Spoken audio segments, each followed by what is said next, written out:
saya Nadia Salsabila, mahasiswi Prodi Ilmu Al-Quran dan Tafsir semester 5 dengan NIM 2008304068.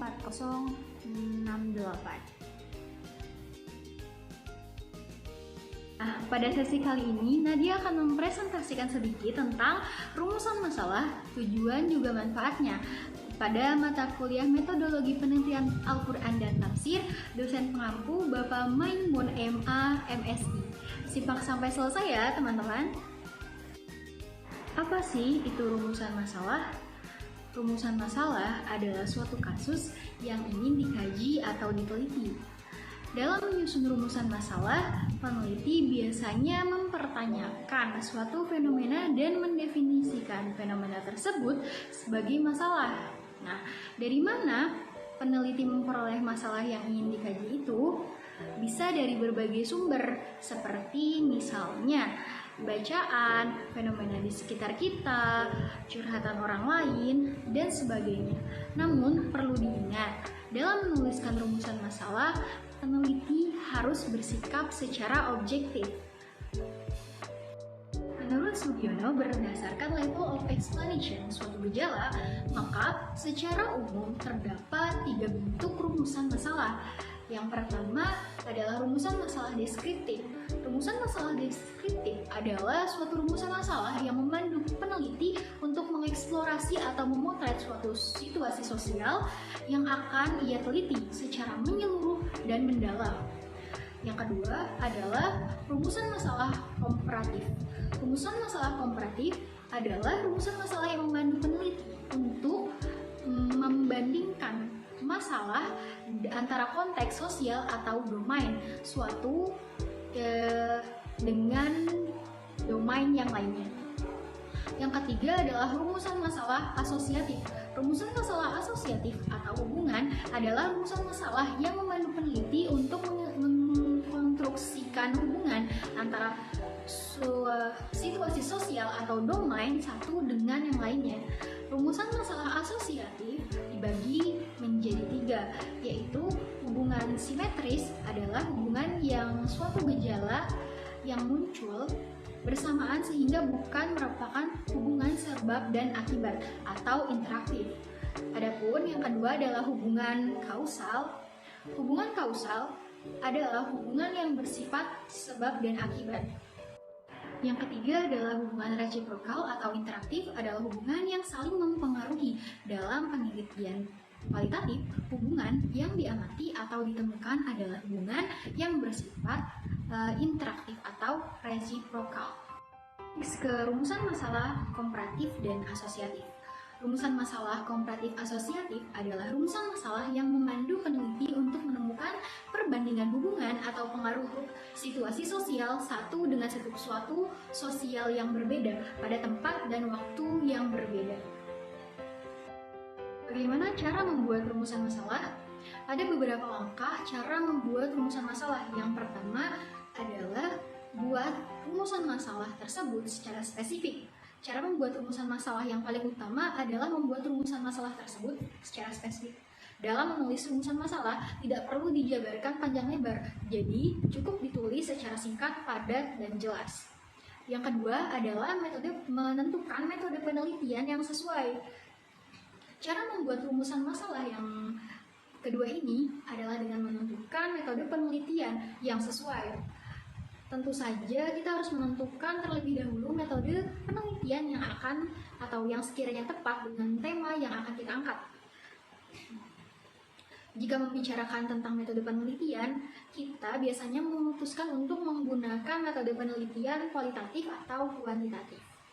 Adapun yang selanjutnya atau yang ketiga adalah mencari wawasan dan teori-teori yang mendukung metode penelitian yang akan kita pilih. Mencari wawasan atau teori-teori yang mendukung metode penelitian yang kita pilih menentukan metode penelitian hal yang tidak kalah pentingnya tentunya. Jangan sampai nantinya kita salah menempatkan urutan yang nantinya akan menimbulkan tindakan atau kesalahan yang berdampak mempengaruhi pada proses penyelesaian penelitian kita nanti. Kelebihan menentukan metode penelitian ini membantu peneliti untuk menentukan konsep yang pas dan cocok digunakan untuk metode penelitiannya. Yang keempat adalah kreatif melihat fenomena di sekeliling. Nah, pada poin ini sebenarnya sangat sederhana sekali, namun seringkali sulit untuk dipraktikkan sendiri, kecuali bagi kita yang biasa berpikir. Adapun yang terakhir adalah menggunakan 5W1H. Jika dalam menggunakan 5W1H ini kita mengalami kesulitan untuk menemukan topik atau tema penelitian, kita bisa menerapkan 5W1H ini dengan cara cukup membuat pertanyaan yang menarik sebanyak mungkin yang diminati. Apa sih tujuan penelitian itu? Tujuan penelitian adalah rumusan kalimat yang menunjukkan adanya hasil sesuatu yang akan diperoleh setelah penelitian itu selesai. Juga sesuatu yang akan dicapai atau ditangani dalam suatu penelitian.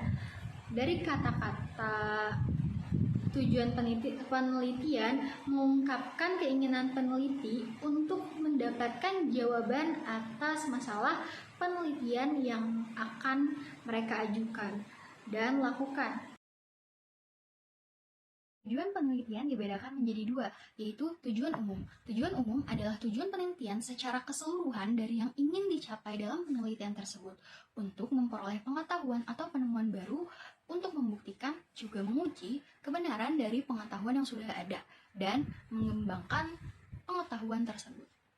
Adapun tujuan penelitian yang kedua adalah tujuan khusus. Tujuan khusus adalah tujuan yang lebih spesifik. Adapun tujuan penelitian yang dibedakan berdasarkan metodenya. Adapun tujuan penelitian yang dibedakan berdasarkan metodenya adalah yang pertama, tujuan penelitian kualitatif. Tujuan penelitian kualitatif atau qualitative purpose statement biasanya mencakup informasi tentang fenomena utama atau fenomena sentral yang diselidiki dalam penelitian dan para peserta penelitian yang ada pada lokasi penelitian. Tujuan dari penelitian kualitatif juga dapat menunjukkan desain atau desain penelitian yang dipilih. Tujuan-tujuan ini harus dirumuskan dalam bentuk penelitian teknis. Adapun yang kedua adalah tujuan penelitian kuantitatif.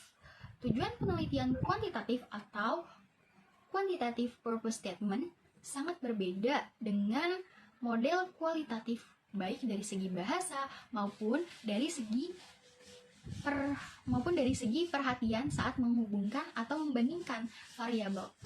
Tujuan dari penelitian kuantitatif meliputi variabel yang digunakan dalam penelitian dan hubungan antara variabel, peserta, dan lokasi penelitian. Tujuan ini ditulis dalam bahasa yang terkait dengan penelitian kuantitatif, juga mencakup pengujian edukatif terhadap hubungan atau teori tertentu.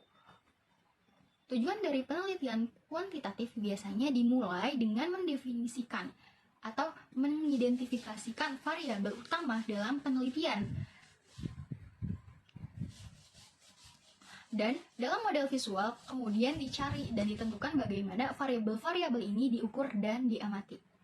Adapun tujuan penelitian yang ketiga adalah tujuan penelitian metode campuran. Tujuan penelitian kuantitatif atau mixed method purpose statement meliputi tujuan penelitian umum, informasi tentang unsur-unsur penelitian kualitatif dan kuantitatif, dan logika rasionalisasi campuran kedua unsur ini untuk menyelidiki permasalahan penelitian. Tujuan penelitian metode campuran biasanya diberikan pertama dalam pendahuluan untuk memberikan pembaca orientasi awal untuk memahami bagian penelitian kuantitatif dan kualitatif yang terkandung di dalamnya. Manfaat penelitian. Menurut Sugiono, arti manfaat penelitian adalah jawaban atas tujuan penelitian yang dibahas dalam hasil penelitian guna untuk mendapatkan sistem pengetahuan dalam memahami, memecah, dan mengantisipasi masalah yang sudah dirumuskan dalam topik penelitian.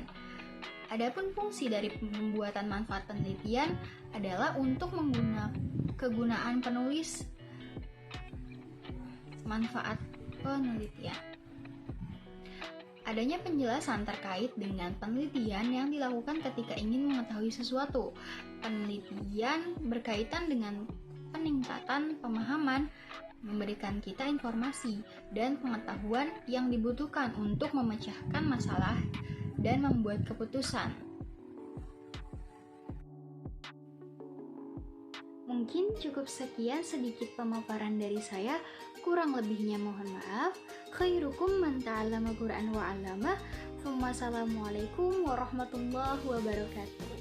Thank you for watching guys. Bye.